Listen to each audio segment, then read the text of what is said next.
বাবা সরকারি বাস চালক, অথচ তার ছেলের ফিল্ম বক্স অফিসে হাজার কোটি টাকার ব্যবসা করছে।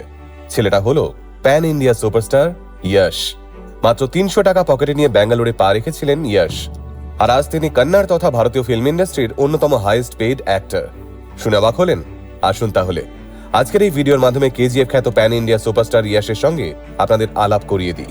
১৯৮৬ সালের ৮ই জানুয়ারি কর্ণাটকের হাসান জেলার ভুবনাহাল্লি নামক একটা গ্রামে জন্ম হয় ইয়শের।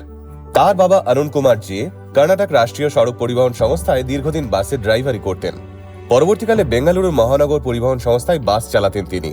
আর মা পুষ্পলতা দেবী ছিলেন একজন হাউসওয়াইফ। সেই সময় একজন সরকারি বাস ড্রাইভারের যা মাসিক আয় ছিল তাতে কোনো রকমের সংসার চলত।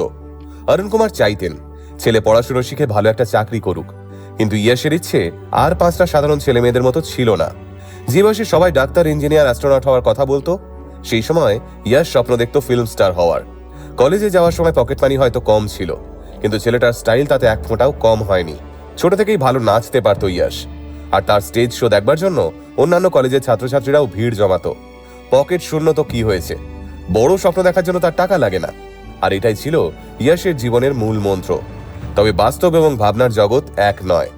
একজন বাস ড্রাইভারের ছেলে ফিল্মের হিরো হবে এটা ভাবার জন্যও বিরাট সাহসের প্রয়োজন। তবে ইয়শ অন্য ধাতুতে গড়া। কলেজ শেষ করেই মাত্র ৩০০ টাকা পকেটে নিয়ে বাড়ি থেকে ব্যাঙ্গালোর চলে আসে। আর তারপর শুরু হয় আসল স্ট্রাগল। সম্প্রতি ন্যাশনাল টেলিভিশনের জনপ্রিয় শো আপ কি আদালতে এসেছিলেন ইয়শ।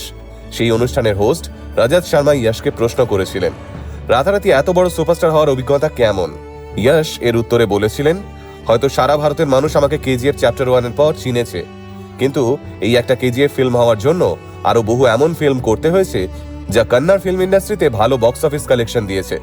যখন প্রডিউসাররা বুঝেছেন ফিল্মে বেশি ইনভেস্ট করলে টাকা বেশি উঠে আসবে, তখন ইয়শ কেজিএফ এর মতো বড় প্রজেক্ট পেয়েছেন। এখানে একটা মজার ঘটনা আছে। ইয়শের কেজিএফ এবং শাহরুখ খানের জিরো ফিল্মটি একই দিনে রিলিজ করেছিল। এদিকে ইয়শ কিন্তু আগাগোড়াই শাহরুখ ফ্যান। তাহলে তিনি শাহরুখের ফিল্মের সঙ্গে নিজের ফিল্মের ডেট ক্র্যাশ করিয়েছিলেন কেন? এখানেও ইয়শের সোজা সাপটা উত্তর। তিনি বলেন, শাহরুখ একজন সুপারস্টার, তার ফিল্মের বাজেটও অনেকটাই বেশি ছিল, আর অপরদিকে কেজিএফ এর বাজেট অনেকটাই কম ছিল। কিন্তু ফিল্ম রিলিজ হওয়ার পরেই শাহরুখ খানের জিরো ফিল্মটি মুখ থুবড়ে পড়ে বক্স অফিসে। আর অপরদিকে 80 কোটি টাকায় বানানো কেজিএফ চ্যাপ্টার 1 250 কোটি টাকার বিজনেস করে সারা দেশের শোরগোল ফেলে দিয়েছিল। তারপরেই এসেছিল কেজিএফ চ্যাপ্টার 2, যা রীতিমতো ঝড় তুলেছিল বক্স অফিসে। 100 কোটি টাকায় বানানো এই ফিল্মের বক্স অফিস কালেকশন ছিল 1200 কোটি টাকারও বেশি। এরপরেই কন্নড় ফিল্ম ইন্ডাস্ট্রি পেয়ে যায় তাদের মাসিহাকে, আর সারা ভারত চেনে এক নতুন সুপারস্টারকে, রকিং সুপারস্টার ইয়শ। এসবের পরেও কিন্তু ইয়শ যথেষ্ট লো প্রোফাইল জীবনযাত্রা মেনটেন করেন। সিনিয়র অভিনেতাদের সম্মানও করেন তিনি। তার মতে, সিনিয়র অভিনেতাদের থেকে তিনি যেদিন নিজেকে বড় মনে করবেন, সেদিন থেকেই তার পতন শুরু হবে। আসলে এই শিক্ষাগুলো ইয়শ তার বাবার কাছ থেকেই পেয়েছেন, আর পেয়েছেন বলেই হয়তো আজ তিনি ভারতের অন্যতম বড় সুপারস্টার। কিছু মানুষ আসলে মাটিতে পা রেখেও আকাশ ছুঁয়ে ফেলতে পারে, ইয়শও তাদের মতোই একজন। আগামী 26শে আগস্ট বক্স অফিস কাঁপাতে আসছে ইয়শের নতুন ফিল্ম টক্সিক। গীতু মোহন পরিচালিত এই ফিল্ম নিয়ে ইতিমধ্যেই শোরগোল পড়ে গেছে সমাজ মাধ্যমে। আমাদের গোটা টিমের পক্ষ থেকে ইয়শের টক্সিক ফিল্মের জন্য রইল অসংখ্য শুভেচ্ছা এবং ভালোবাসা।